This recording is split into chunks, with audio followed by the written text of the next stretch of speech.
Hello. Good morning, all of you. Yes, I'm fine. Thank you.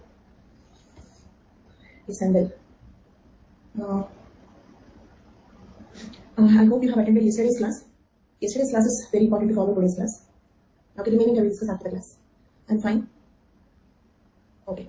So yesterday we started like an overview of all the theories.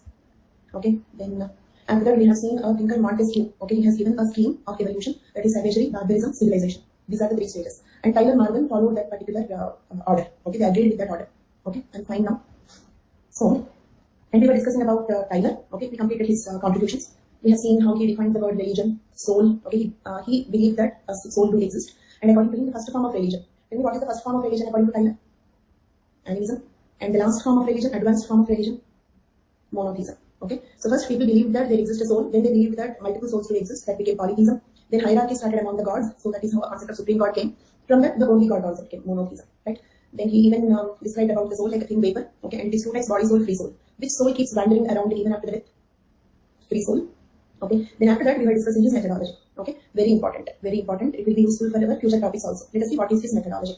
Okay, so his methodology, first one is comparative method. Comparative method means what? Tyler and other early evolutionists postulated that different contemporary societies were at different stages of evolution. Okay, that we have seen like this: savagery, barbarism, civilization. Some other society can be still at the level of barbarism. Okay, another society can be still at the level of savagery. Okay, and then it can proceed to barbarism and then finally to civilization. If this is your first class, then it is difficult to follow. At least you must have attended yesterday's class. Okay, so try to follow this after the class. Watch the yesterday's class. Okay, today's topic is classical evolutionism. So anybody for whom today is the first class, difficult to follow. Okay, you can just listen. So 60-70% you will understand. After that, please listen yesterday's class also. Yes, I will make a Telegram group. I'll do that. So these 15 days, I really felt that I must have made one Telegram group. So I'll do that. Okay, fine. So now listen carefully. Actually, in anthropology syllabus, roughly 25% is tribal anthropology. Did you ever think why tribals are so important in anthropology? Why tribals are so important in anthropology? Yes, Saturday's class. Saturday's class. See, if you remember this one, that is, let us suppose today we are in the level of civilization, but if you take Sentinels, they are now at the level of savagery. Do you understand? It means they will tell us about our past. We cannot time travel to understand how we lived in this particular time. Okay, so we cannot go back and study what was the condition, how we lived when we were at this stage. So our curiosity probably is not tribals. Our curiosity is about our past. Okay, how we lived in those situations. Okay, to understand that we have to study any contemporary society which is in that particular stage. Agreed? So this is nothing but comparative method. Okay, comparative method. Then according to this view, simpler people of the day had not yet reached higher stages. Sentinels have not yet reached the higher stages. Thus, simple contemporary societies were thought to resemble ancient societies or extinct cultures. Right? So Tyler's method of doing research is studying the contemporary societies that are primitive. To understand evolution, study the contemporary societies that are primitive. That is Tyler's methodology. And Tyler had another method that is much more important. Why it is important is, if you have gone through the syllabus, paper 2, okay, paper 2, unit 1, okay, there is one topic called survivals and parallels, ethno-archaeology, survivals and parallels. Did you see that unit? And all of you must go through the syllabus, paper 1, paper 2 both. Okay, so there we will discuss about the survivals once again. Okay, means what? Roughly after 2 months you should be able to recollect what are these survivals. Right? Okay, there are two concepts called as survivals and parallels. There are two concepts, survivals and parallels. Okay, let me first explain what are they. Okay, survivals. Let us just make a table like this. Survivals, parallels. Okay, then let us say past, present. Okay, past, present. Let us suppose if you take some earthen pot. Okay, earthen pot. Did you ever keep in summer season? Did you ever keep the water in an earthen pot instead of fridge? So we use them, right? We still have them. Okay, and you know that in Indus Valley civilization also we got terracotta pots and all. Earthen pots, terracotta pots and all. So an earthen pot, it was present in the past. It is also present. It also exists in the present. Agreed? Past, present, both present. Okay, but in the past it was functional. In the past it was functional. Means what? They did not have anything else for cooking. They had to cook in those pots only. Agreed? No alternative. That was functional. Today we have steel utensils or copper utensils. We have ovens, okay, like pressure cookers, and we have refrigerators for cooling the water. Do we really require pots? Do we really require pots? No, but still we use it. Okay. Survivals are functional in the past, non-utilitarian means non-functional in the present. Agreed? Functional in the past, but non-functional in the present. Then they are called as survivals. Okay. We can define survivals as objects or actions or ideas, anything, 3 levels, idea, action, object, any of them, okay, which lost their utilitarian significance, they lost their usefulness, but retain their cultural significance. They are called survivals. Is the concept of survival clear? Not only earthen pots, okay, we can also take the examples of querns and mullers. What are the grinding stones? Do you also use them in the home? They're very much available. And people believe that a few things are tasty only when you're making such things. If you use mixer grinders and all that, not as tasty, they believe. Right? So, like either we are using them or like we have seen other people use it. Can I say all these are the examples of survivals? Today we have mixer grinders. So we don't need the querns and mullers. We don't need the grinding stones. But still we use. Okay? No functional significance, but cultural significance. When we make them, we feel good. It feels good. It feels more cultural, more ethnic. Right? So they are called as survivals. Once again, I take you the definition. The ideas or actions or objects that lost their utilitarian significance but retain the cultural significance. Right? They are called survivals. Then what are parallels? What are parallels? Parallels are functional then and functional now also. Did you understand? Functional in the past, functional in the present also. Functional in the past, functional in the present. So what is the similarity between survivals and parallels? Similarity between survivals and parallels? No, that is not similarity. That is difference. You are telling me the difference.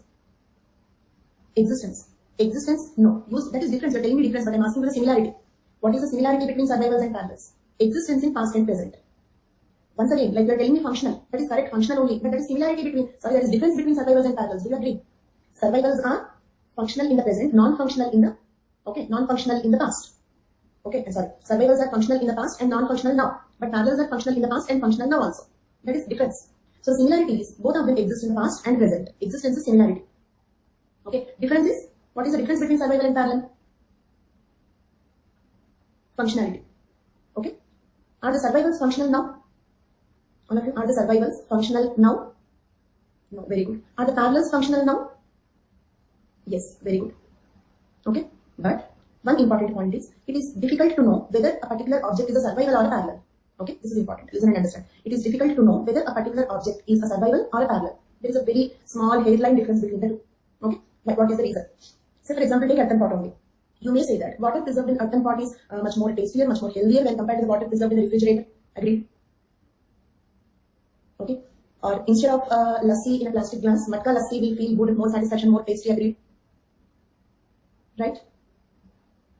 Right? So it means what? Some people may argue tea, kulfi, okay? And in Hyderabad they make tandoori chai also in some matka. Right? Yeah. So it means some people can argue that. Some people, yes, pot biryani. See, just think logically. It's quite convenient to pack the biryani in some cover or some paper box or something. Okay? Why they have to serve it in the pot? What is the reason? Okay, that is survival. It gives more ethnic feeling, cultural feeling. Right? Aesthetic purpose, ethnic. It looks more cultural.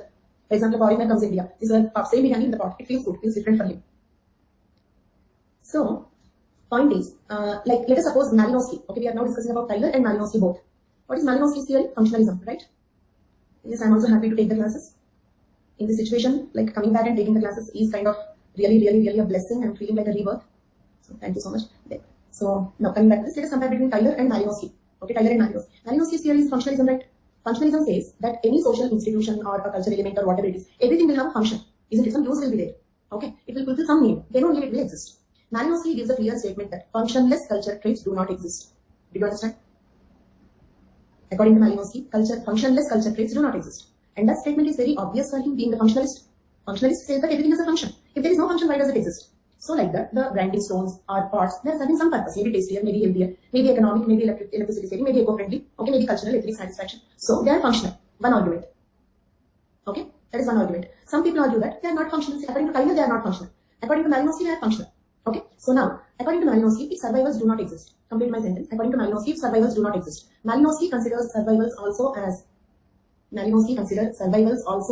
everybody. Functional, okay. Parallels. Did you understand my point? According to Malinowski, there are no survivals at all. So Malinowski considers them as parallels. Same thing, like Malinowski, you may also consider them as parallels, or I may consider like Tyler, I may consider them as survivals. So do you agree that it is difficult to decide whether a particular object or an idea or an action, okay, is a survival or a parallel? Agreed? We cannot decide which one it is. We can only say it is either survival or parallel. We can only say it is either survival or parallel. Okay, but there is one more difference between survival and parallel. For example, if there is a culture trait which is present in the past and the present, that can also be called as parallel. Okay, say monogamy in Europe, okay, and India. Okay, that is also a cultural parallel. Agreed? Contemporary Europe, contemporary Asia, both have monogamy. That is also parallel. So when it comes to parallel, it need not be only past and present. It can be two contemporary societies also. Any two societies similarity can be called as a parallel. But when it comes to survival, definitely we are speaking about the similarity between past and present. It means it survived till now. Did you understand? Why the word survival? Amrit, that is what I was trying to explain. So survivals are also parallels to some extent. Okay, depends on how we take it. Okay, you may feel that when you have refrigerator, buy a certain pot. Okay, or you may feel that when compared to the refrigerator, the pot is better. It depends on how you take it. Okay, so that is the reason why we cannot differentiate between survivals and parallels. We can only say it can be either survival or parallel. Okay, and this discussion is very important because in paper 2 we have an entire chapter on this. Okay, and that is many times that question came also. That is the reason why I'm spending some time giving you this narrative. Okay, between the two. So between parallels and survivals are the differences. Parallel need not be past and present, but survival is a comparison between past and present. Okay, then only the word survival comes. The word survival came from the idea that it survived till now. Okay, though it is not having the utility, it survived till now. It continued. Okay, that is survival. Okay, fine. What is the use of survivals in anthropology? Okay, we are discussing Tyler's methodology. Okay, I remind you, we are discussing Tyler's methodology. One methodology is studying the contemporary primitive societies. Another method is, listen carefully, another method is studying the survivals in our own society. Did you understand? Studying the survivals and parallels in our own society. To understand our past, we need not study centenaries. We can study in our own culture what survivals and parallels we have. Clear? For example, industrial civilization, we got terracotta pots. Today also we are using terracotta pots. Means this is a similarity. Okay? It means we can understand how we were cooking in those time periods from this pot. Clear for all of you? And Tyler called these survivals as social fossils. What do you mean by fossil? For example, fossil is a bone evidence, right? These survivals are not biological fossils, they are social fossils, cultural fossils. So Tyler gave one word, social fossils. Okay? They are the traces of earlier customs that survive in the present day cultures. The making of pottery is an example of survivals in the sense used by Tyler. Okay, so now tell me what are the two methodologies of Tyler? I may ask you this question after 1 week, 10 days, 1 month also. What are the two methods used by Tyler in doing his research? One is comparative analysis. Very good. Okay, in that case, we have to compare with the primitive society. Contemporary societies that are primitive. Second one is our own society. You need not compare with other society. In our own society, we can study the survivals that we have. Then we can understand about our past. Okay, there. So after methodology, the next thing is works. Works here means literary works. I'm using the word works because some of them can be books. Some of them can be one article published in some other thinker's book. Or it can be a research paper. Okay, so some literary work. So we use the subheading works. Okay, his important works are Primitive Culture, Anthropology, and Introduction to the Study of Man. These are his two important books. Can I proceed? Then, so with that we completed Tyler's contributions. Next we have to see Morgan's contributions. Lewis Henry Morgan, 1818 to 1881. Lewis Henry Morgan, 1818 to 1881. Okay, he gave one quotation. It is better to remember one quotation of each thinker. Okay, the answer will be effective when you write it in a suitable place. At least one interesting quotation of each thinker. When you are writing about that thinker, it is better to quote it. So this is one quotation I found to be interesting. Okay, from Morgan's quotations. You can use this or you can collect any other quotation also. Okay, so look at here. The growth of property and the desire for its transmission to the children was in reality the more moving power which brought in monogamy to ensure legitimate heirs and limit their number to the actual progeny of the married pair. Okay, means what? According to Lewis Henry Morgan, property, growth of property, individual property ownership, and the desire to transmit this individually owned property to the next generation. Okay, so if I have to inherit my property to the next generation, I need to know who are my legitimate heirs. Isn't it? Legal heir, legitimate heir. To whom to inherit. Okay, so this is the reason why monogamy started. The reason for monogamy is growth in property, individual property ownership, and the desire to inherit his own property to his own biological children. So knowing who is the biological child becomes important. If there is no property, we need not know who is our biological child. Is it clear? If we do not have property, we need not know who is our biological child. In general, the adults of the society can take care of the young ones. Did you understand? As a community responsibility, right? So the monogamy came into existence only because of this property, right? This is Morgan's opinion. So in general, one quotation. When it comes to definitions and quotations, you have to write in same lines. Remaining all answer you can write on your own. Okay, when it comes to quotations and definitions, when you are quoting a person in any context. Okay, let it be to write the definition. In fact, definitions are also like quotation only, right? Okay, your quotation means what you're quoting that person. Then you have to write in the same lines. Remaining total answer you can write on your own. Okay, next. Lewis Henry Morgan was one of the most influential evolutionary theorists of 19th century and father of American anthropology.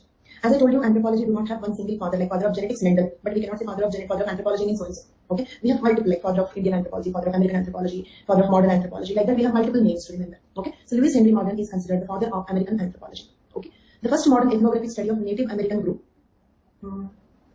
Flowcharts are must important. It's not that there is some need; they are very, very important. Okay, the first modern ethnographic study of Native American group, League of Iroquois, in 1851. Okay, his study name is League of Iroquois. Remember the name. What is the significance of this study? This is the first modern ethnographic study of a Native American group.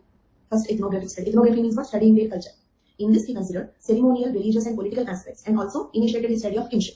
Okay, in his 1871 work, Systems of Consanguinity and Affinity, he used the comparative theory. Comparative theory means the same thing, comparative method, studying different societies, comparing different societies. Systems of Consanguinity and Affinity. So what are his two important works? League of Iroquois, Systems of Consanguinity and Affinity. Okay, there. Now let us see Morgan on evolution of culture and civilization. There was one previous question. Okay, I gave these subheadings keeping that previous question in my mind. The previous question was, what are the contributions of Morgan? Okay, like in the study of culture, civilization, family, political, like that they have given. I don't remember the exact sentences. They particularly asked Morgan's contributions in different fields. Okay, like culture, family, political organization, etc. So now let us see, according to Morgan, how all of those things evolved. Okay, first point is, Morgan agreed with the same scheme, savagery, barbarism, civilization. Who gave that particular order of events, savagery, barbarism, civilization? Montesquieu. Tyler and Morgan agreed, not Tyler. The order was first given by Montesquieu. Tyler and Morgan agreed with it. So as we already know, Morgan also agreed with that idea. And do one thing, I will ask you the question, so keep memorizing whatever things I say. Okay, it's different orders. He agreed with the same idea. Then, what is his special contribution in that? Morgan divided savagery, barbarism, civilization into sub-stages. He divided them into sub-stages. For example, savagery into lower savagery, middle savagery, upper savagery. Then lower barbarism, middle barbarism, upper barbarism. Then civilization. That's civilization is not subdivided. Okay, he divided the first two stages into three sub-stages. Clear? And also he gave a concept of some unique development, a characteristic development that happened in each stage. A characteristic development that happened in each stage. For example, lower savagery. What happened in that stage? Invention of speech, subsistence on fruits and nuts. This characterized the lifestyle of the people of lower savagery. Clear? Invention of speech, subsistence on fruits and nuts is characteristic life pattern during lower savagery. Then middle savagery, acquisition of fish diet. They started catching the fish. They started eating the fish. And also they discovered the fire. Discovery of fire characterized the middle savagery. Then upper savagery was characterized by invention of bow and arrow. Invention of bow and arrow happened during upper savagery. Clear till now? Then lower barbarism, invention of pottery. They invented the pottery, started making pots. Middle barbarism, they started domesticating the animals.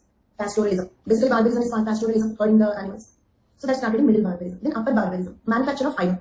Manufacture of iron started. Then civilization. During civilization, phonetic alphabets and writing system also started. Phonetic alphabets and writing. So writing and having alphabets characterized the civilization. Okay? Then, now look at here. Morgan regarded Iroquois Indians. What are these Iroquois Indians? Okay, if you remember this League of Iroquois.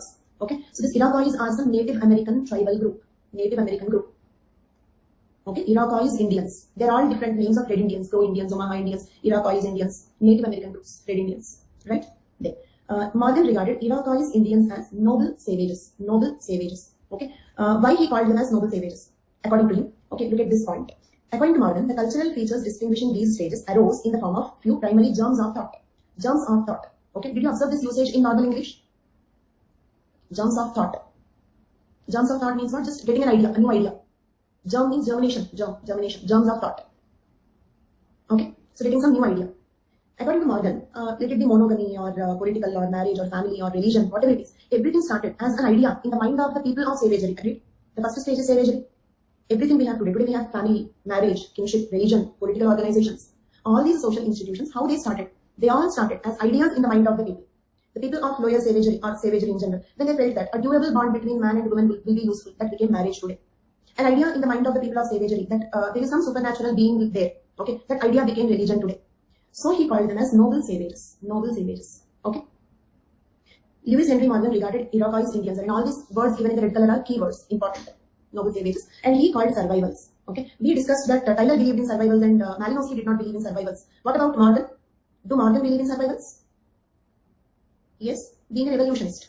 Malinowski is a functionalist. Okay, so Morgan also believed in survivals, but he called them as remnants of the past. Survivals or social fossils are the words given by Tyler. Remnants of the past is the word given by Morgan.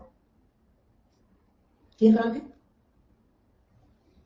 Okay. In his best-known work, Ancient Society, this is another his important book. In his best-known work, Ancient Society, Morgan divided evolution of human culture into the same three stages, savagery, barbarism, civilization, but he divided them into segments. Okay. So we have seen all these sub-stages. In which book he gave about these sub-stages? All of you? In which book he gave about these sub-stages?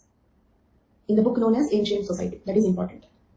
So now what are our key words to carry? Okay. He called the Iroquois Indians as noble savages, survivals as remnants of the past. In his book Ancient Society, he subdivided the stages into lower, middle and upper. Okay, and according to him, all the social institutions that we have today started in the mind of the primitive people. Okay, as primary germs of thought. Okay, and then he constructed evolutionary scheme of family organization. Now let us see Morgan on evolution of marriage and family. First of all, if the question comes on Morgan's views on evolution of culture and civilization, can you write? Morgan's views on culture and civilization means you have to write this: lower savagery, middle savagery, upper savagery. That one you have to write. Now Morgan on evolution of marriage and family. Okay, now let us. And remember this order, I will ask you. Because according to him, all social institutions we have today started in the mind of the primitive people as some ideas. Their ideas are responsible for our social institutions today. So he called them as noble savages. Okay, next. Now, Morgan on evolution of marriage and family. Okay, I will ask you this order, so keep remembering the terms, all of you please. All of you should message me the order. Okay. So according to him, the humans initially lived as promiscuous horde. You must have heard about promiscuity in general usage. Promiscuity means not having sex rules. Not having sex rules, free sex. Anybody can mate with anybody. That is called promiscuity. Like dogs and cats, they don't have rules that I should not mate with this dog is like my sister. Nothing like that, right? Not like sister. Real sister also no problem. There is no such thing as taboo for animals. No sex rules, right? So a group of humans not having sex rules is called as promiscuous horde. Primitive man lived like a promiscuous horde, like any other animal. Humans, being animals, at one point of time lived like a promiscuous horde. Horde living in promiscuity or promiscuous horde. That is stage 1. Remember the keyword, please. Stage 2. Consanguine. Consanguine is first type of family according to Morgan. Okay? Yes, these are Morgan's views on marriage and family. Okay? Now, so according to Morgan, why am I stressing the word according to Morgan? Because this need not be a fact. Some other thinker can give another order of events during the evolution of family. Right? This is Morgan's order. Is it stuck? Okay. So consanguine. What is a consanguine? Group marriages. Do you remember we discussed about the evolution of marriage and family? Leave Morgan. In general, in marriage and family chapter we discussed. So what was the first form of marriage? We thought group marriage, right? I clearly told you the difference between group marriage and polygamy. In polygamy also some sex rules will be there. But group marriage, no sex rules. Anybody can mate with anybody. Just 2 groups are married. Okay. So group marriage between brothers and sisters. Even brothers and sisters can mate with each other here. It was based on a system of promiscuity or sex communism. Can you say promiscuity as sex communism? Because in economy, what do you mean by communism? No individual property, right? So sex communism means what? No individual mate. You don't own your wife. Just like you don't own your property. According to Morgan, owning property, owning a wife, both came at a time. They both came together. Got it? So we call this a sex communism. Second type of family is Punabran family. Punabran family. Observe the spellings. Remember the names. You are going to give me this order. Punabran family. Okay. And one more small request. Don't read the topics in advance. Okay. For your convenience and my convenience, I am not uploading the notes of individual classes. I am uploading the notes of one topic. So entire unit 6 notes is here. But don't read the notes in advance because you will lose interest. Okay. And when you read, you will not understand it completely. And you will understand some 50%. After you understand 50%, okay, listening to me will be boring. Then you will be losing interest. Okay. So just if you have time, read previous topics. That will help you better understand. Revise culture, marriage, family, read more about genetics, do answer writing practice. But don't read in advance. You will understand only 50-60% and you will lose interest. You cannot enjoy the classes. That is very important. Okay. So what is Punabran family? In this type of marriage, a group of boys married a group of girls. Okay. No, please don't read in advance. Okay, let me explain the problem in reading in advance. It's not that when you read, you will not understand anything. You will understand. Say, if you are very intelligent, you will understand some 90% of it. Okay. Or maybe 50, 60, 70, 80, depending on it. But that 10% may be very crucial. That 10% that you did not understand may be very crucial. So then I explain you, listening that 90% that you already understood will become difficult and boring. So please don't read in advance. Just come like a white paper. If you have extra time, prepare for prelims. Okay, prepare other subjects. Or read anthropology topics more perfectly that we have already completed. So please don't read the topics in advance. You will miss crucial points. Okay, in between there will be some important points. See, for example, survivals and parallels. Okay, when you study, you can understand. It's not that you will not understand. Okay, but we discussed so much about them. Okay, that discussion will be important and that will be boring if you read it already. Got my point?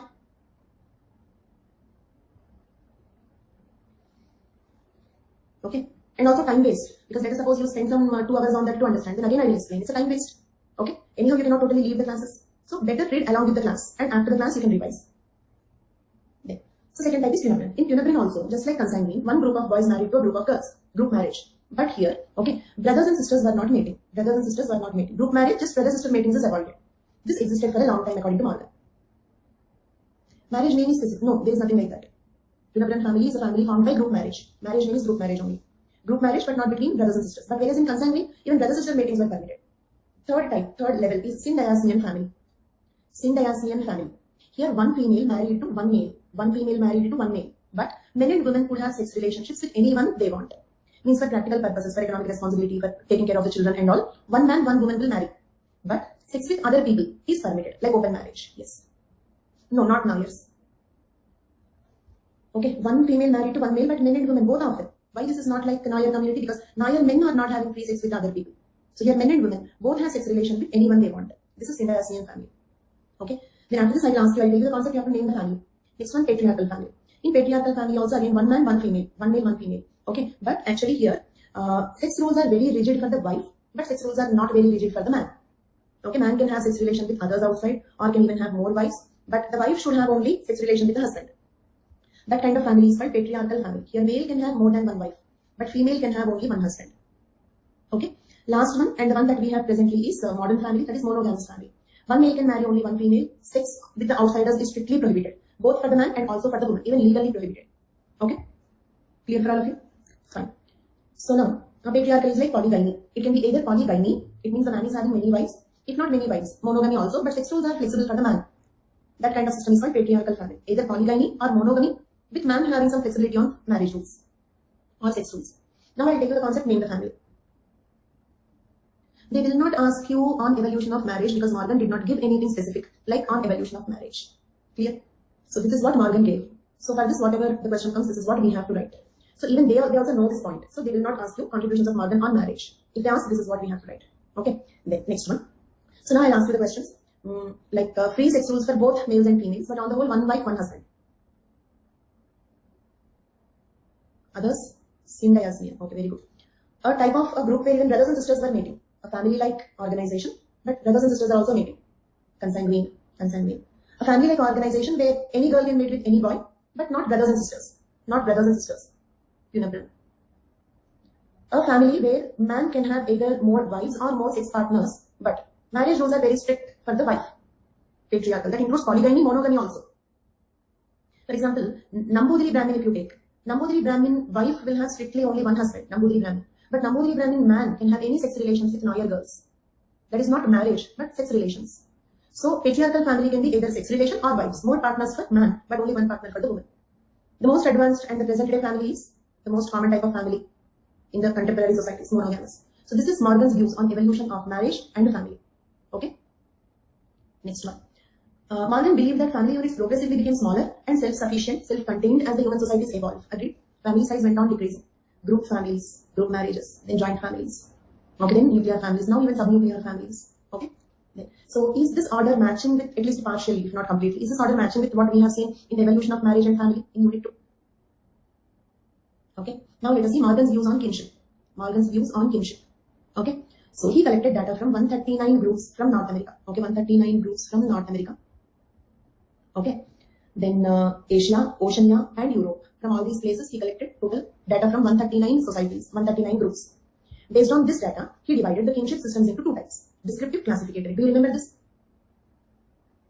Oceania is a part that includes Australia and many such oceanic islands and all that.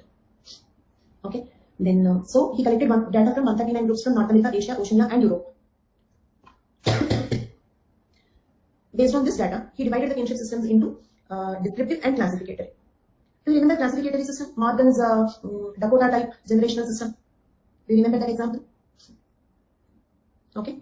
So classificatory system is a system where more than one relative will get the same address. For example, calling all the elderly women as mother, or calling your neighbor as sister, calling some outsider as a brother. So that is called classificatory system. A group of people will get the same kinship term. Descriptive means what? Mother means mother only. You will not use the word mother for any other person. Using the word mother for any other person is considered as an insult to your mother. How can you call that outsider as mother? Am I equal to her? This kind of thing. Sudanese system. They consider it is an insult to those people. Okay? To call outsiders with the same term. Very good, you remembered it well. Okay? So, till here we already know. We have seen in kinship chapter. Now let us see the same thing a little more elaborately. Same concept, little more elaborately. According to Morgan, Semitic, Aryan, Uralian, okay, remember the words. Semitic, Aryan, Uralian kinship systems are descriptive. According to him, what all systems are descriptive? Semitic, Aryan, Uralian. They are descriptive. Clear? What do you mean by Semitic, Aryan, Uralian? Like in GP Murdoch system, we have seen Crow system, Omaha system, Hawaiian system. Like that, here also Semitic, Aryan, Uralian systems. They are all descriptive. Bharat Kumar, you might have missed kinship chapter in Unit 2, right? Is this your first class or did you join late? Second class. Okay. Descriptive system means the kinship term. Kinship means relationship. Kinship term, for example, brother, sister, okay, uncle, aunt, grandmother. These are all kinship terms. Okay. If a kinship term describes your relation with a person, okay, means what? You will use the word mother only for mother. You will use the word sister only for sister. You should not call any other girl as sister. Okay. So the word sister will describe your exact relation with that girl. Okay, that is called descriptive system because it describes the word kinship term describes the exact relation with the person. Then same way, Ganovanian, Turanian, Malayan kinship systems are classificatory. What all systems are classificatory? Ganovanian, Turanian, Malayan systems are classificatory. Clear?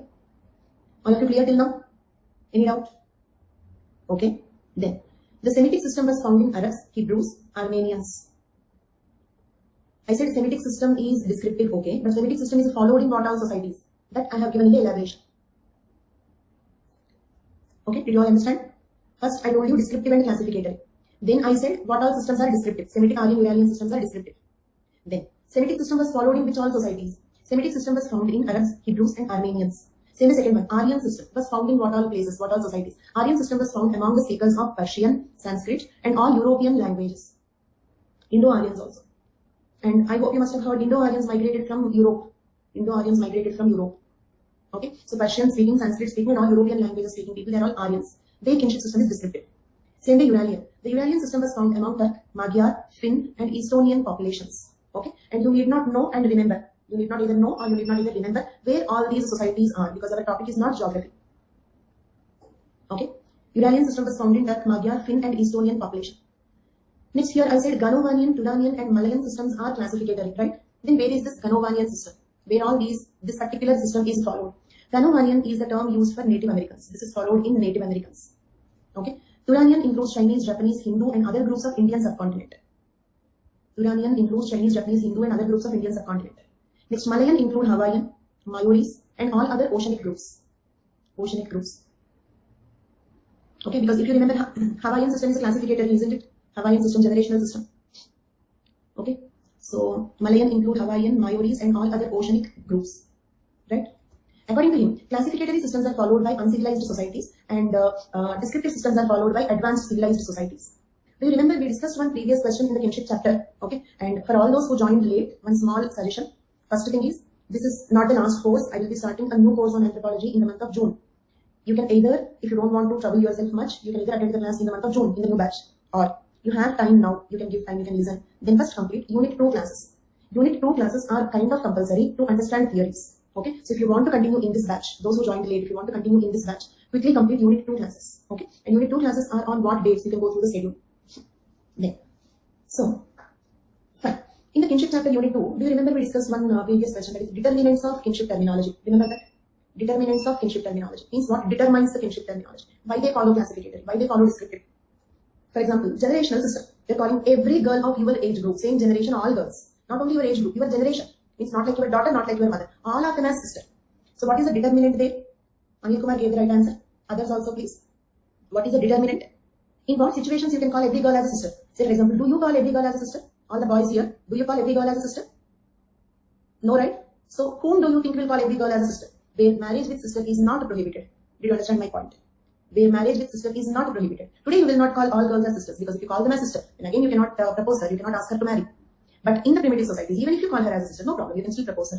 Do you understand? So that is the reason why the determinant of classificatory system is no strict rules. No strict rules. According to him, so now tell me, classificatory and descriptive. Which kinship system do you feel is primitive, which is advanced? Because basically Morgan is an evolutionist. Because he is an evolutionist, he is speaking about the evolution of everything. Evolution of culture, civilization, evolution of marriage family, evolution of kinship. Classificatory, primitive, descriptive, advanced. So what is the order of evolution? Okay, so you have to write it like this. Order of evolution is classificatory to descriptive. Then what are all classificatory? Okay, all these are classificatory. Ganovanian, Turanian, Malayan are classificatory. Semitic, Aryan, Uralian are descriptive. Then you can elaborate. Whether you have to elaborate or not depends on the marks allotted and depends on the question. For example, even if it is a 20 marker, if the question is in general on evolutionism or in general on Morgan, then you need not write all these things. Agreed? Word limit will not permit. So only till here it is sufficient. Did you understand? If the question is on Morgan, because you have to write about Morgan's views on everything. It's not only kinship. You cannot write so detail about kinship and leave about marriage family. You need a balanced answer. If the question is on Morgan, then these two sentences are sufficient. All these are descriptive, all these are classificatory. Okay. If the question is a 20 marker, but it is a question on evolutionism, classical evolutionism. So it's not only Morgan, you have to write about Tiger, Morgan, Fraser, all the three. Right? Then you cannot even write this much. You have to write only this one. So what to write depends on the question given and the marks allotted. Even if it is a 20 marker, if it is on classical evolutionism, you cannot write all this. If it is only on Morgan, but it is a 10 marker, then also you cannot write down all this. But if the question is on Morgan's views on evolution of kinship, then you have to write all this. Do you understand? Morgan's views on evolution of kinship, then you have to write all these points in detail. No, please don't search on Google every day. If it comes, I will surely inform you. So because of me being sick for 15 days, I could not do any work. So it will get delayed. Okay. Then, fine. So are Morgan's views on kinship clear? So do you agree that reading the notes in advance is a time waste? Because anyhow, you have to listen to the class. You are listening to the class and you will study everything in the class. So reading it in advance is a time waste. Okay. Next. So with the rise of individual property and the property inherited to the next generation, monogamy started. He discussed these ideas in his book, Systems of Consanguinity and Affinity of Human Family. Okay. About marriage, family, kinship, he discussed in the book known as Systems of Consanguinity and Affinity of Human Family. According to him, all societies went through the same process. What have descriptive terminology today had classificatory terminology at one point of time. For example, those societies which have descriptive terminology today, they might have had classificatory terminology at one point of time. Because today we are in civilization, at one point of time we must be at the level of savagery, like that. Next one. Morgan on evolution of government or socio-political organization. Morgan's views on evolution of government or socio-political organizations. Morgan discussed about the growth of the idea of government in his book Ancient Society. Okay, writing this book names is also important. He wrote about evolution of marriage, family, kinship in his book known as Systems of Consanguinity and Affinity. And he wrote about the evolution of political organization in his book known as Ancient Society. Same way in which book he gave about the evolution of culture and civilization, Ancient Society. So culture, civilization, political organization in Ancient Society. Marriage, family, kinship in Systems of Consanguinity and Affinity. Right? So Morgan discussed about growth of the idea of government in Ancient Society. He opined that at first the social control was related to kinship ties, later to territory. Okay, means what? Actually, if everything went on well, we would have already completed political anthropology by now. Okay, but unfortunately the schedule, I could not follow the schedule. I had to take some, I don't even remember how many days off I have taken, around 10-15 days off I have taken. Okay, so we could not complete political anthropology. Okay, so let me just brief you about this. The most primitive political organizations were like, okay, I'll give you a little briefing about that. Band. Okay, then after that, tribe. Band, tribe. Okay, so, and then chiefdom, and then state. This is the order of evolution in general, not about Morgan. Don't write, just listen. Because if you write now, you may feel later, you may forget and remember that it is said by Morgan, but this is not given by Morgan. So just listen, please. So what is the order of evolution of political organization? Don't write, just remember, listen and remember. All of you, band, tribe, chiefdom, state. Then band means what? Band is a stage which is primitive even when compared to a tribe. Okay, simpler than tribe. For example, just a group of 10 people who are moving together during hunting and gathering. So that level is called as band. And first form of economy is hunting gathering, no doubt in that. Nomadic, but all nomadic groups need not be band, they can be tribe also. Okay, nomadic plus very small, very small. They don't have any family organization, nothing. Just 10, some 10, 15 people or less than 100 people moving together during hunting. So that can be called as band. This is most primitive. Okay, this band will have a leader. Okay, to coordinate this band, lead them. Okay, during their nomadic life, etc. That is the first form of political organization. Clear? First form of political organization. Clear for all of you? Then second stage is bands are nomadic, not bands versus nomadic. Bands are nomadic. Okay, so in their nomadic life, to lead them, to guide them, they have a leader. That is band political organization. Second level, tribe. This we can subdivide. Don't write, just remember. Okay, test your memory. Okay, subdivide it into clan-based. Okay, you know what is clan? Like Vansh, Gotra, clan, right? So one clan people will have one head. Okay, clan head. Did you understand? In one tribe, if you have 12 clans, they will have 12 clan heads. Next we have lineage-based. Lineage-based means what? In that tribe, if you have 20 lineages, lineage is also like Vansh, little smaller. Smaller than Vansh, larger than joint family. Is a lineage. Okay? This is for those who joined late. Otherwise, if you are there since beginning, you very well know what are these. Okay? So lineage-based political organization means in that tribe, if you have 20 lineages, you have 20 lineage heads. And this is a type of uncentralized political organization. Clear? Uncentralized means there is no centralized authority. Like we have a centralized authority today, that is Prime Minister. But they don't have a centralized authority. For example, those 12 clan leaders behave autonomously. They are not answerable to anybody. There is no hierarchy. Okay? And like this, we have few more, that is age group based. Means what? Like all senior citizens, all senior elders, they will form one group. All young adults will form one group. The young adults will have one leader. The senior elders will have another leader. Okay? Like that, age group based. Okay? So like this, we have a few types. More in detail, we will discuss in political anthropology. And one more thing, don't worry. Whatever classes that were left over, that is that 10-15 days. How many days I have taken off, by the way, if any of you remember? I will explain, but how many days I did not take the class? 12 to 13 days. Yeah. So whatever topics that were left in the schedule, please don't worry, they will be discussed. Okay. I still did not plan how. I thought, okay, let us first complete this 1 week theories, then we will see about that. Okay. So that I will let you know very soon. Okay, how those classes will be taken. So probably I may add 1 extra hour. Is that okay if I add 1 extra hour every day to complete them? To complete those 12 classes. So if I take 3 hours, then what I will do is, it will be kind of 2 classes. 1 genetics, 1 social. 1.5 hour genetics, 1.5 hour social. Adding at the last problem is, after second paper again we will come back to first paper. That will be confusing. Okay, because Sundays, yeah, that I will try. And if I take 2 topics, it will not be confusing. For example, in one day if you listen economy and polity classes, you will get confused. No, that will be just like 2 classes. You will not get confused. Break I can give, not a problem. No, class duration will be 3 hours if I do that. 3 hours, 1.5 hours genetics, 1.5 hours social. Sundays I will try to manage, but I'm not very sure. No, they will not be related. Let us complete this. Let us just continuously have 1 week class, then we will discuss. Okay, no hurry for that. But point is, they will be completed. You need not worry. It's not that they are left over. They will be done. Okay. Next one. Next level is chiefdom. Coming back to this, next level is chiefdom. Chiefdom is a kind of centralization. Means what? Entire tribe will have a single chief. Did you understand? Anmol, what is the solution? Lineage based, I tell you. Like shaman or chief. That also can be done. True, that also can be done. Let us see. I will decide that. So Anmol gave one more idea because anyhow in month of June I will be starting one more batch. In that you can attend. So that is one idea. Let us see. Okay. I will consider all these things, taking extra time teaching on Sundays, or special classes will be meaningless because special classes will be open to everybody, right? So others will not even understand why suddenly I am speaking something about genetics. That's not good. Okay. So now coming to chiefdom. In chiefdom, what happens is the entire tribe will have. Okay, leave that discussion now. Coming back to this. In chiefdom, the entire tribe will have a single leader, single chief. Lastly, state. State means what? In polity, you might have studied about state. In state, we have 4 elements. What are they? In state, we have 4 elements. What are they? No, no. State will have, I'm not asking about the properties of the state.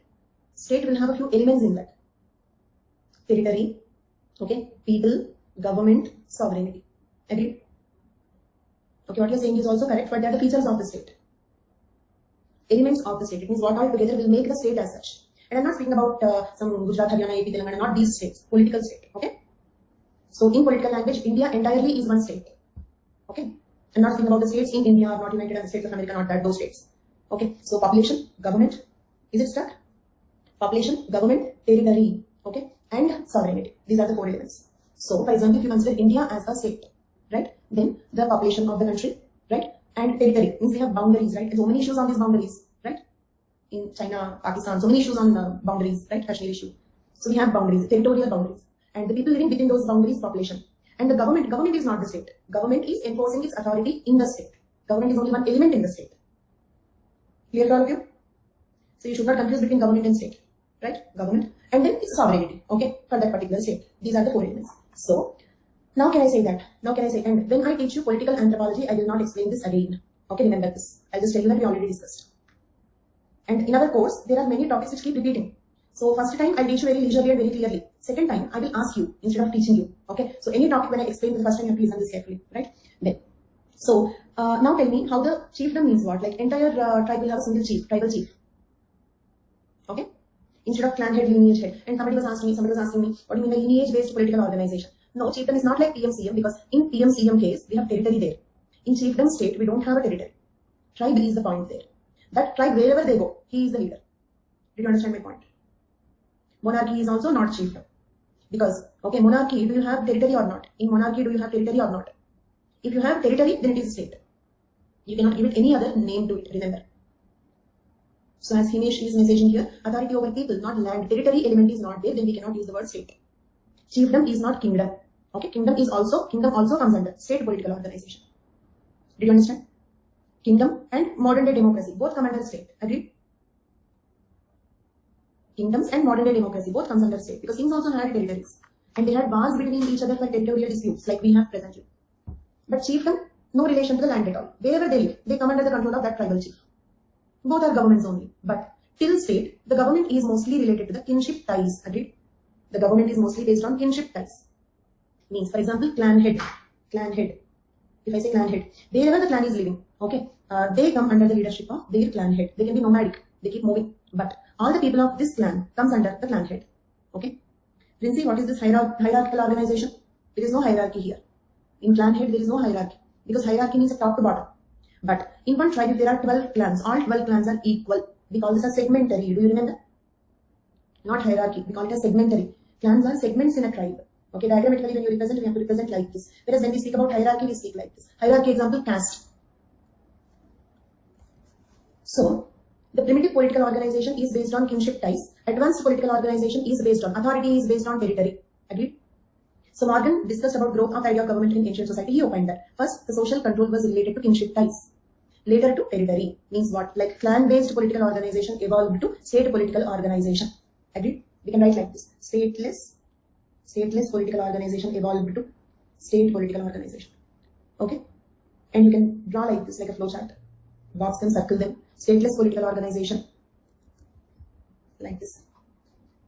Stateless. Based on stateless political organization based on kinship ties. Evolved to state political organization based on territory. Got it? This is Morgan's view on evolution of government and political organization. Can I proceed? Next, Morgan on property. During savagery, property was buried as grave goods. Okay, when the owner died, you know, like Egyptian pyramids and all, when the owner dies, all his property will also be buried as grave goods. Right? We are now discussing about what they have been doing with the property during different evolutionary stages. Most primitive people, what they have done with the property. Okay? Advanced people, what they have done with the property. So during savagery, okay, the kind of individual property started. When a person dies, all his property was buried along with him as grave goods. Next, during lower barbarism, property was distributed among the members of gens. Gens means what? Lineages. Okay? If you know lineage, just remember, Morgan used the word gens for lineages. Clear? Like, do you remember in genetics, I said Mendel called genes as factors. Same way Morgan called lineages as gens. So, during lower barbarism, the property was distributed among the members of the lineage when the owner died. If a person dies, the property will be distributed among the members of his lineage. Next, during middle barbarism, communal ownership of the land with right to use but not to sell developed. Even today, most of the tribes have land ownership like this. They have only right to use, not right to sell. And they don't have individual ownership on the forest land. The entire tribe will have some right. Clear? The entire tribe will have the right. So, when there is communal ownership, communism, there does not arise a question what to do with the property when the owner dies, because there is no owner at all. It is community ownership. So, the remaining members of the community will continue to use that. That's all. When the owner dies, I mean when a person dies, okay, the remaining members of the community will continue to use that. Next, by the end of upper barbarism, state and individual ownership of the land started. Okay, then this got well established during civilization. Got it? This is how, over a period of time, what they have done with the property kept on changing. These are Morgan's views on property. Can you proceed? Done. With that, we have completed Morgan's contributions also. So as of now, we completed Morgan's classifications and Morgan and Tyler's contributions. Next is important works. We know ancient society, systems of consanguinity and affinity of the human family. In ancient society, he discussed about culture, civilization, political organization, etc. In systems of consanguinity and affinity, he discussed about marriage, family, kinship. See, everything is not possible like that. We will see the previous questions. When we discuss the previous questions, I'll tell you. Okay? Next, criticisms. Criticism. Hawaiians developed agriculture and were highly stratified and possessed a complex form of government. Okay? Read the statement, all of you. Read that statement. Can you tell me why that is a criticism? If Hawaiians had stratified society and if they had complex form of government, so in what way it will criticize Morgan? Did you understand my point? How it became a criticism on Morgan? Try to answer this. All of you please. Read the statement and my question is, that is okay, Hawaiians developed agriculture, okay, they were highly stratified, okay, possessed complex government, okay, everything is okay, but how does that point criticize Morgan? How it is a criticism to Morgan?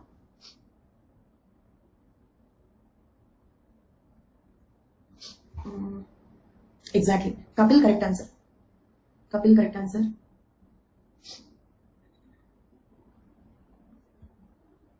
Anuja, correct answer. Okay. So the answer is, if you remember, Hawaiians are classificatory system, generational system.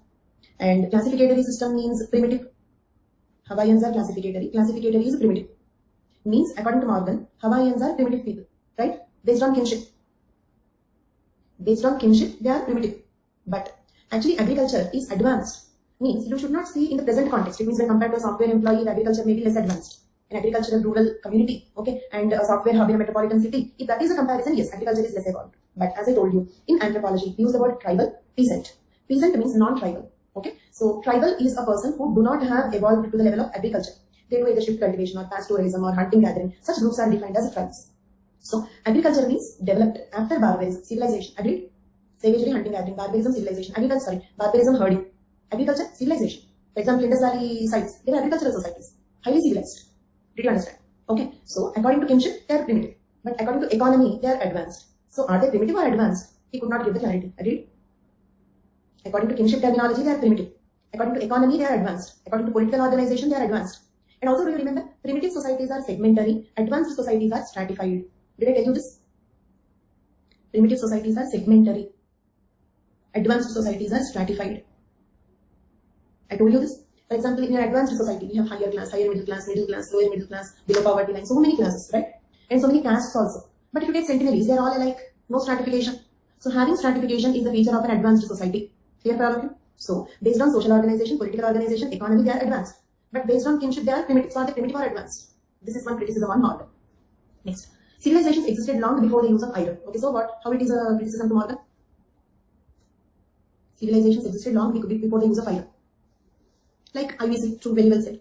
Because in the evolution of culture and civilization, if you remember, okay, manufacture of iron started first and then civilization happened. Do you understand? This is one mistake. If you remember this point, you will understand how it became a criticism.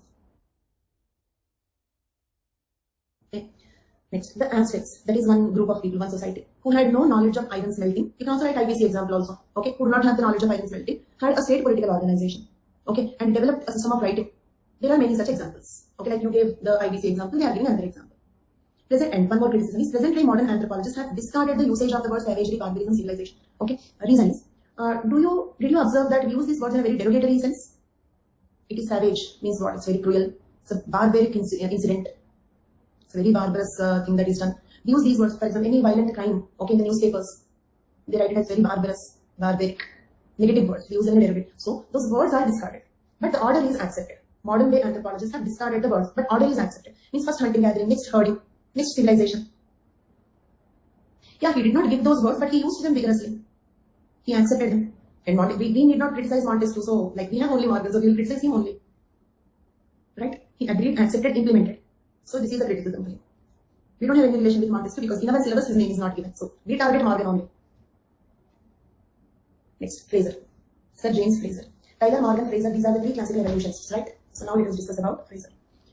Sir James Fraser, first point is, when Tyler and Morgan worked on culture and civilization more, Fraser's work was mostly on religion.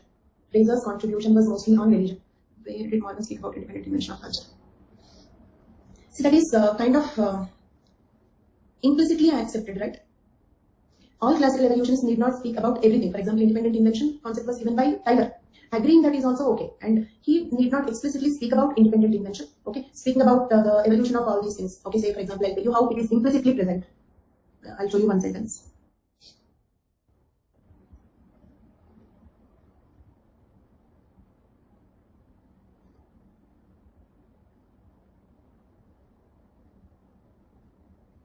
Somewhere there is one sentence that the same order is followed everywhere. I don't remember where, but there is one sentence that the same order is followed by all the societies. So, psychic unity of mankind, independent invention. Okay, they all are implied in these statements. He did not explicitly state them.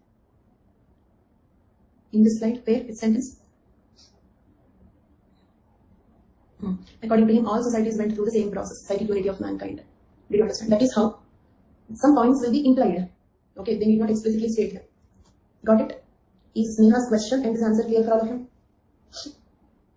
you? Fraser. Now, Tyler and Morgan's work was mostly on culture and civilization, whereas Fraser's work was mostly on religion. Okay, and Fraser was an encyclopedic collector of data, although he never did any field work. Okay, he did not do the field work much. Who is the thinker most famous for field work? Malinowski, Morgan, and Radcliffe Brown. These three people, pioneers of field work. Radcliffe Brown. These three are very famous. Others are also there, but these three are very famous. Okay, then Morgan is the first person, in fact. Why first? Because 19th century thinker. Next. So, what is Fraser's specialty? Fraser's specialty is books. Fraser's specialty is books. He wrote so many books. Let me first show you that. Criticism. While we are discussing about criticism, first you understand. Okay. He wrote Golden Bow. This is 12 volumes book. This is the largest literary work in anthropology. 12 volumes book, Golden Bow. Next, he wrote another book, Totemism and Exogamy. That is a 4 volumes book. Next, The Belief in Immortality and Worship of the Dead. 3 volumes book. Folklore in the Old Testament. 3 volumes book. And Aftermath. Okay. Okay, he wrote so many books, fine. But why am I giving this book list in criticism? He's writing so many books, something to criticize. If you write so many books, will the people criticize you or appreciate you? But he was criticized for not having empirical basis for his observations. He did not do the field work. No empirical basis. Empirical basis means no experimental proof. No experimental proof for what he spoke. That is what he's where he's having a deficit, and his strong point is books. So one anthropologist who is known for his enormous literature is Fraser. Okay, just like Malinowski, Morgan, Malinowski, Brown, they are famous for their field work. Fraser is famous for their books. Okay, then Fraser went on to study the value of superstitions. His main focus point was religion. Different from Morgan and Tyler, Sir James Fraser focused on evolution of religion. Okay, there. Fraser opined. This is all like we discussed in religion chapter. If you remember religion chapter, it's a repetition. If you remember religion chapter, then it is a repetition. Fraser opines that all human societies progress through 3 stages: magic, religion, science. And I told you that we can draw a diagram like this. Do you remember this diagram? Magic, religion, science. Magic, religion, science. So in primitive societies, the role of magic and religion is more. The role of science is very little. In advanced societies, the scope of science broadens. We mostly depend on science. If you get a disease first, you will go to the doctor. Then when coming back, you may also go to the temple. That is a different story. Okay, we mostly depend on science. Okay, so, and magic was based on 2 principles: law of similarity, law of contact. Do you remember law of similarity? I gave the example like when you roll a stone across the mountain, that will simulate rainfall, because that sounds like a rolling stone from the mountain will be similar to the thunder. Same way, gold can cure jaundice because both in yellow color. And law of contact, do you remember drinking tiger's blood will give bravery? Okay, so this is law of similarity, that is homeopathic. Law of contact, contagious. And both are called as sympathetic. Sympathetic means similarity between cause and effect. Okay, so these are his contributions. We did not take much time to complete Fraser's contributions because Fraser's contributions were elaborately discussed in religion chapter. And instead of reading the topics in advance, what you can do is revise religion chapter. It means in religion chapter, what all we have studied about Fraser. In culture chapter, what all we have studied about Morgan and Tyler. Okay, kinship terminology. All those things you can memorize, revise once again. Okay, do such things if you have additional time. But don't read the topics in advance. You will get bored. You cannot use the class completely. This is my strong advice. Next. Then all these 3 early evolutionists, Tyler, Morgan, Fraser, can we call them all as unilineal evolutionists? Unilineal evolutionists. Reason is, whatever they said it in one line. Okay, let us see. For example, savagery, barbarism, civilization. One line. All societies throughout the world will follow this line. Do you understand? Same way, consanguine, unibran, syndiocean, patriarchal, monogamous. One line. All societies in the world will follow this line. Okay, classificatory to descriptive. All societies will follow this line. Okay, political organization based on kinship ties to state. One line. All human societies will follow this line. Magic, religion, science. One line. All human societies will follow this. Okay, so whatever they speak about the evolution of any concept, they spoke about it in one line. The line can be short or lengthy, but one line only. And all human societies will follow this. Therefore, Tyler, Morgan, Fraser, all of them are called as unilinear evolutionists. Remember this word. Unilinear evolutionists. Classical evolutionists because of the time period to which they belong to. Unilinear evolutionists because of the reason I explained. Clear for all of you? Next, points of reaction. Points of reaction. I'll continue for 5 more minutes because we will be completing classical evolutionism in 5 more minutes. Okay? Then. And I think everything is psychological because, say for example, in Najiram, my class duration was, all classes duration was 2.5 hours. The students are very comfortable. Okay, this is all psychological. So it's not difficult to listen for more than 2 hours. And also it depends on the class. In my class, I don't feel it is difficult. You can listen if it is little lengthier also. Next one. Points of reaction. What do you mean by points of reaction? Basically, can I say criticism is also a point of reaction? Means when one thinker says something, how the other thinkers reacted. Okay, when you say something, how the others reacted. They may praise you, they may agree with you, or they may criticize you. 3 possibilities, right? Some people may appreciate, some people may agree, if not appreciate, some people may criticize. So criticism is also one point of reaction, but criticism is not the only point of reaction. So is the difference between points of reaction and criticism clear? Points of reaction and criticism. There. So points of reaction. This may include criticism also. This may include criticism, but criticism is not the only. Degeneration theory of savagery means what? I'll tell you about, like, let's speak about the Indus Valley civilization. That was one of the very highly civilized society, okay, when compared to any other contemporary society. Okay, we have a few ancient civilizations like Mesopotamian, Egyptian. IBC was much more evolved, much more civilized. But after that, what happened? What about the societies that immediately followed, that were immediately after Indus Valley civilization? Were they all equally civilized? Were they all equally evolved? Or lesser evolved? Equal, more or less? Lesser. So can I say it is fall from grace? Fall from grace. Look at here, fall from grace. Okay, so if that happens, it is opposite to evolutionary scheme, agreed? Because evolutionary scheme is always simple to complex. But sometimes complex things will also go back to simple. This is one point of reaction. Next, reactions within evolutionary thought. Within evolutionary thought means what? Sometimes, for example, a functionalist. Is Malinowski a critic of Tyler? Is Malinowski a critic of Tyler? One point I said, Tyler's methodology is based on survivals, but Malinowski says survivals do not exist at all, we don't have survivals. So definitely critics will be there from the other schools of thought. But sometimes there can be critics within the same school of thought also. Agreed? There can be critics within the same school of thought also. Within the school of social evolution, there were debates particularly concerning the most primitive stage of society. Okay, it was highly debated about the order of stages like primitive promiscuity. For example, Morgan said primitive promiscuity first. But many other thinkers do not consider that man ever lived like a promiscuous horde. Did you understand? In some thinkers say that man always had some type of sex rules. Man never lived like a promiscuous horde. Evolution, okay, but first stage is not primitive promiscuity. This is wrong. Okay, so it's a point of reaction within evolutionist school. And also there were debates about patriarchy, matriarchy. Some thinkers say matriarchy first, some thinkers say patriarchy first. According to Morgan, patriarchy first. Okay, so like this there are points of reaction within the evolutionary school of thought also. Next, reactions to evolutionism. It means other thinkers, what other schools, what they opined about this. Marx and his co-worker Friedrich Engels. Okay, we don't have Karl Marx as one of the thinker in anthropology. Sociology students have Karl Marx as one of the thinker. Okay, we don't have as one of the thinker, but he keeps coming. Okay, his contributions we will discuss as criticism to something, or like in general when we study other chapters, etc. They devised a theory in which the institutions of monogamy, private property, and state were assumed to be chiefly responsible for the exploitation of the working class. Okay, so they spoke that according to Marxism, okay, this private property capitalism will next evolve to communism once again. Is it like coming back? So unilinear evolutionists, did they discuss anything about this coming back to the same old stage again? No. So this is one point of reaction. Agreed? One point of reaction. Okay. According to them, this individual property ownership, monogamy, all these are exploitative. The patriarchal monogamous families are exploiting the women, and the capitalism is exploiting the poor. So these will again change back to the primitive communism, sex communism and primitive communism. Economically, it will go to communism back, and family-wise, it will go to sex communism back, promiscuity back. This is what Marx proposed, but this is not in agreement with classical evolutions. Next, criticism to classical evolutionism. Okay, the beginning of 20th century brought an end to the evolutionism in cultural anthropology. Historicism, later functionalism, okay, criticized or discarded the classical evolutionism. Can I say like that?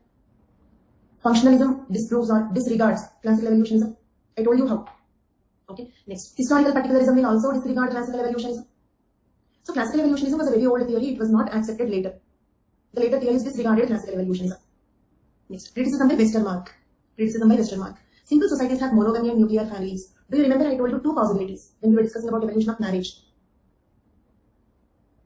Other than group marriage, what is the other type of family suitable for a hunting-gathering economy? If not group marriage, what other type of marriage or family will suit hunting-gathering economy? Monogamy. But unilinear evolutionists said monogamy last. But in some societies, monogamy first. Right? So this is also one criticism. Next, evolution is considered Victorian society, okay, means the European society, as highest stage of development, which indicates their ethnocentrism. Western societies are considered to be the most advanced societies. Means in Western societies, if you have monotheism, they say monotheism is most evolved. In Western societies, if you have monogamy, they say monogamy most evolved. In Western societies, if you have democracy, they say democracy most evolved. Did you understand my point? Classical evolutionists described the Western societies as the most advanced societies, which indicate their ethnocentrism. Okay? And with that, we completed classical evolutionism. Classical evolutionism is over. Okay, that's all for today's class. Any doubts? Do you understand everything? Okay. Historicism we will discuss. Historicism is a kind of historical particularism. For now, consider it as historical particularism. Culture needs civilization. Culture needs civilization to develop. Means the advanced form of culture is civilization. And civilization needs culture to exist. Because if there is no culture, how do we have civilization? Because culture will evolve to become civilization. Got it? That sentence just means culture evolves into civilization. Adarsh, is that clear? Culture needs civilization to develop. The developed form of culture is civilization. Okay. That's all for today's class. I have not planned yet. It may be May ending or June first week. What is your doubt? What is your doubt? Princey, what is your doubt?